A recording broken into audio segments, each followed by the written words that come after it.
Hi guys, it's me Nova. Welcome to my channel.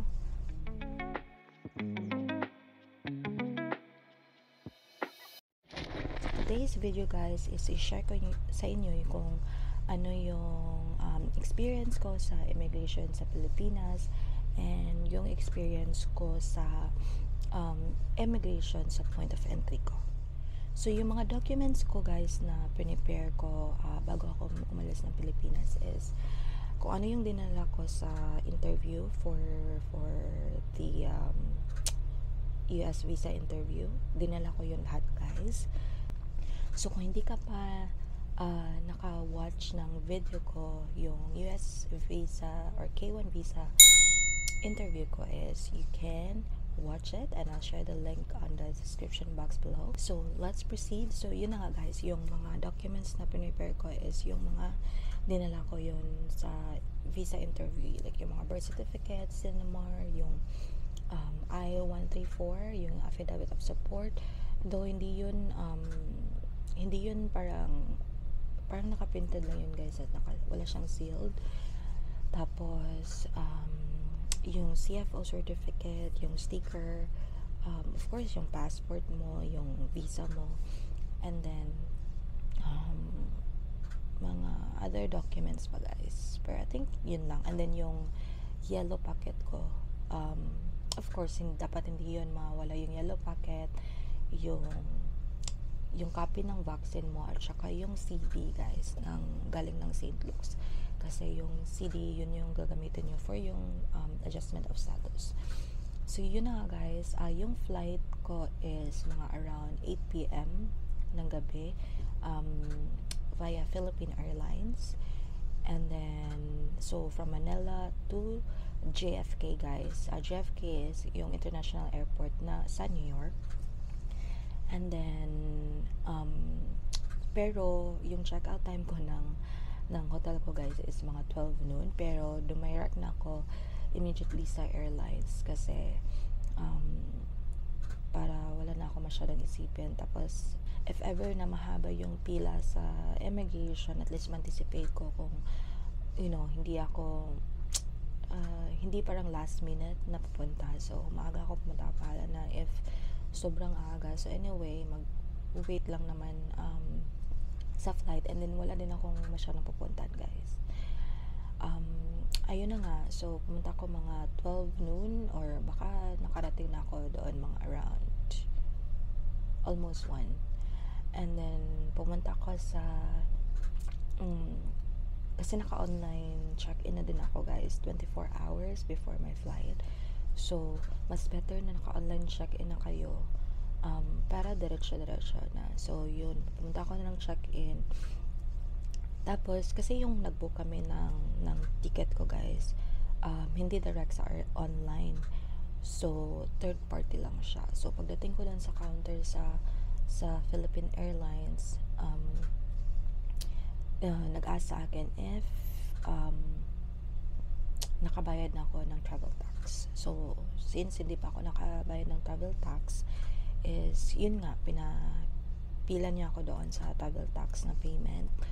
Tapos hindi naman siya masyadong busy that day guys, in fairness hindi siya busy. Yung pumunta ako sa travel tax, hindi din mahaba yung pila. So may mga nakapila lang na isa or dalawa, and then tapos mabilis lang naman siya. And then ayun, nagbayad na ako ng travel tax. Tapos bumalik ako doon sa counter ng PAL for check-in baggage, or yun sa mga drop baggage guys. Yun, tapos pero doon sa part guys na meron ata yung ramp ang tawag doon, parang x-ray yun sa bag. Doon kayo pupunta pag sa New York, kasi palang i-x-ray nila yung bag mo guys. And then yun, pagkatapos ng x-ray, yung check-in baggage lang yung x-ray nila, hindi yung hand carry. Tapos pagbalik ko doon is ayun na, isa lang yung bag ko guys, parang mga 19 kilos lang yun, isang bag lang yung dinala ko. Yung iba maraming dala, parang dalawang baggage, tapos 23. Kasi for me guys, hindi ako nagdala ng marami, mga clothes ko lang na mga feel ko, susuotin ko. Kasi anyway, pagdating mo dito guys, bibili ka rin ng mga clothes, ng mga gamit. So kung ano lang yung feel mo na you can't let go ng mga clothes, is yun yung dalhin mo. And then yung mga basic necessity, nagdala ko ng napkin guys. Though meron naman dito, pero nagdala pa rin ako. And then so ni-weigh nila yun guys. Tapos ni-weigh din yung check-in carry-on baggage ko. Mostly, or siguro kasi bago lang yung parang attendant doon na time guys. So winnie yan yung check-in baggage ko. Mostly for PAL, hindi sila nag-weigh. Hindi ko lang. I'm not sure guys if same experience pa or sa Manila lang yun. Pero so far anyway nila, pero at least yung check-in baggage ko guys nasa mga 7.6 kilos. So buti na lang transfer ko yung ibang gamit doon sa kasi may mga clothes ako doon sa mga carry-on baggage. Pero transfer ko doon sa check-in baggage. So ayun, okay lang yung 7.6. Kinonsider lang nila. And then meron din akong personal bag. Hindi na yun sinali guys, yung check-in baggage lang. And then ayun, pagkatapos noon meron akong boarding pass.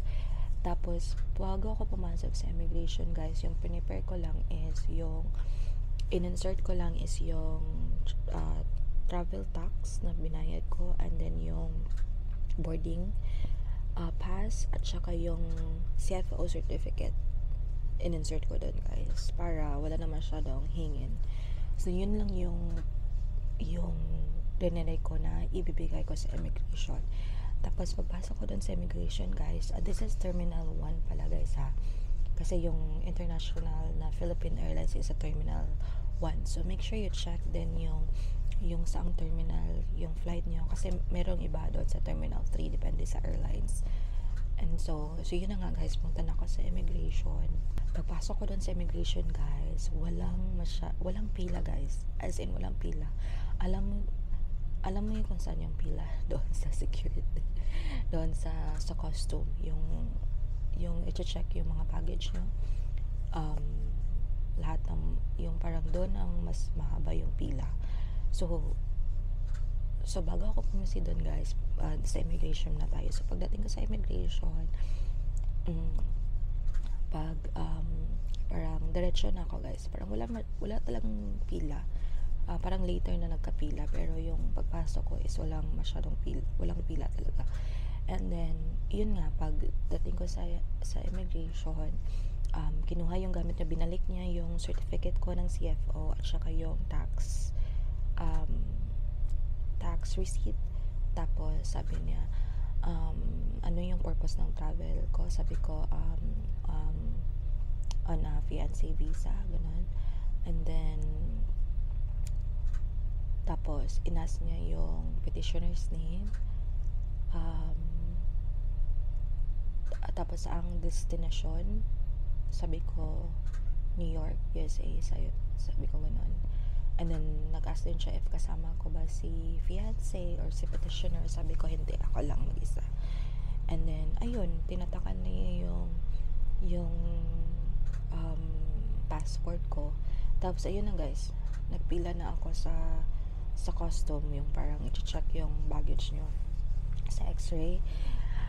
Ang haba ng pila guys, like probably nagpumila ko doon mga 45 minutes to an hour. Ganun kahaba yung pila.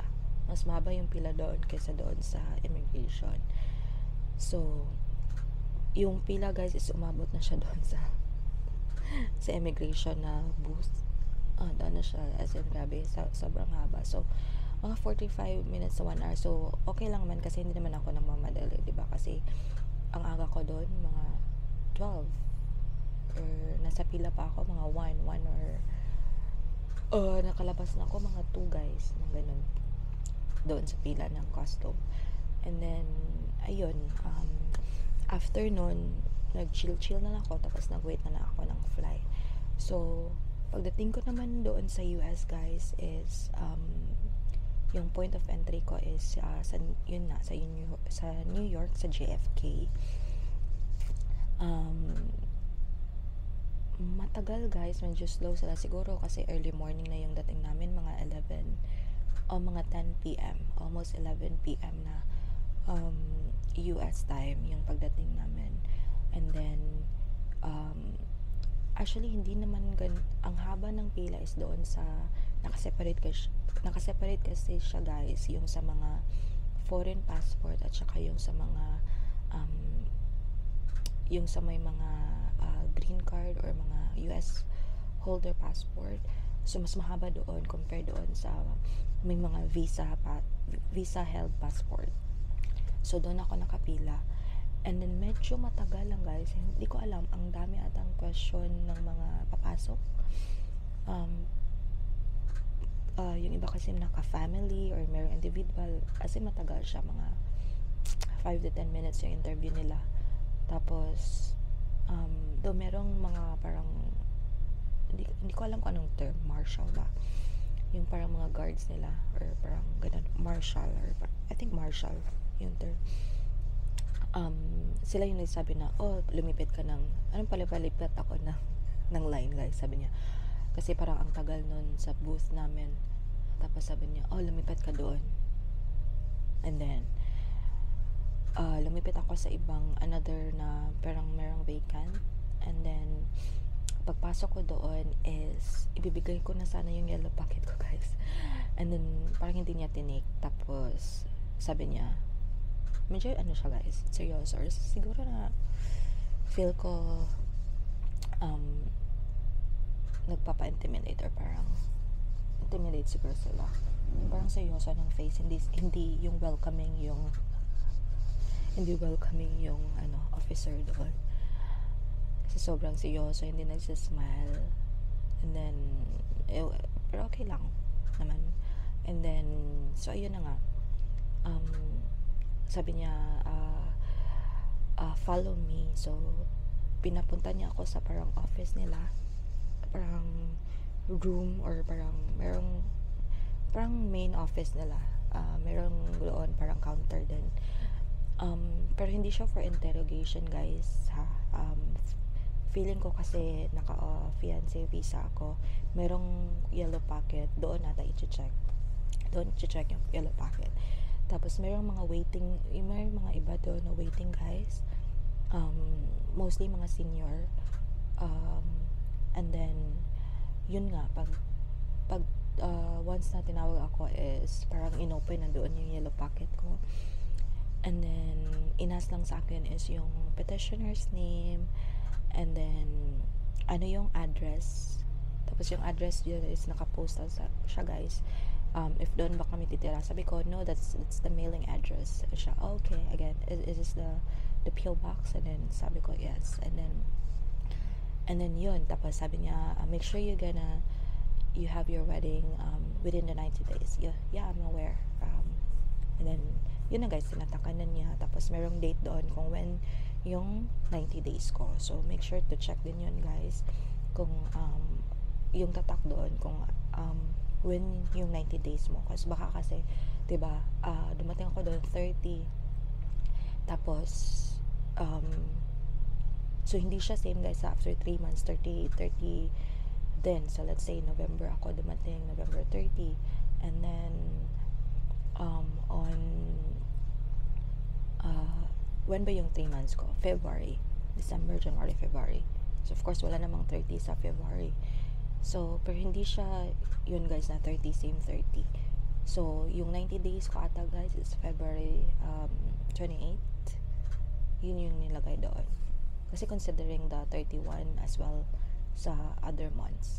So 28 or 27, something like that. And then yun na guys, lumabas na ako, good to go na. So wala siya masyadong questions, yung mga pila-pila lang. And that's it for today's video guys, and please do like, subscribe, and hit that notification bell button if you want to see more videos like this. And see you on my next vlog. Bye for now. Don't wanna be. Ooh, big. Don't wanna be. Ooh, big.